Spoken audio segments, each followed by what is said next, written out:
Hello everyone, and welcome back to the Stellaris mod review series. You know the drill, we have 4 new mods for you to check out. I've always thought Stellaris is a pretty game, but every once in a while it's nice to have a graphical refresh. So that's where Real Space by Anatar comes into play.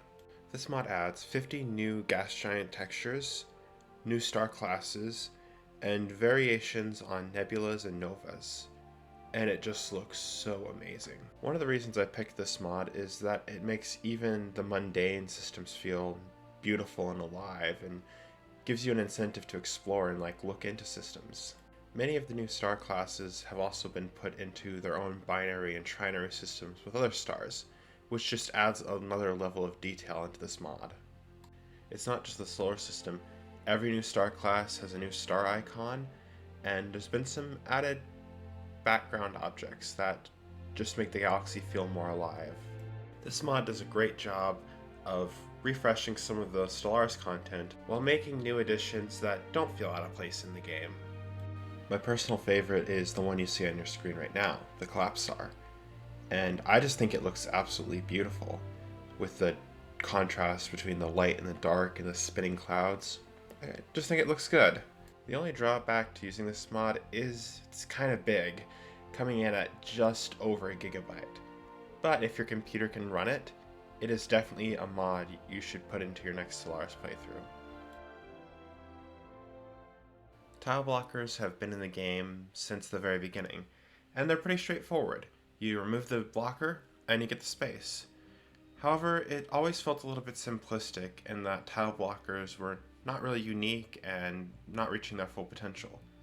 So that's why the blocker mod beta by Very Big Beard caught my attention.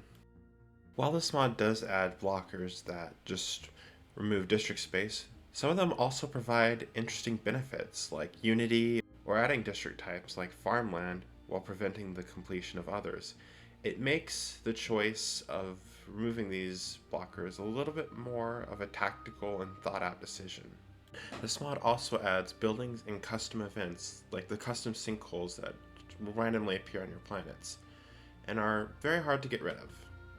As mentioned in the name, it's still in its beta, and a lot of the content is still work in progress, but I'm impressed with what I've seen so far, so I highly recommend it in your next Stellaris playthrough. Distant stars brought us trinary and binary systems, and ever since then we've wanted more!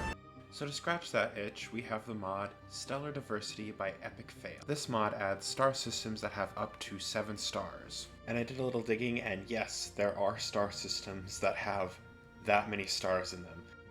Though rare, this mod adds these systems in a very unique way, and I think they just look really cool. The only downside to this mod is that you kind of have to go looking for these systems because the galaxy icons default to the trinary ones. However, this has no effect on the actual gameplay elements. So overall, I think it's a fun little mod, and although I wouldn't recommend it for a serious playthrough, it is definitely a mod that you should consider checking out.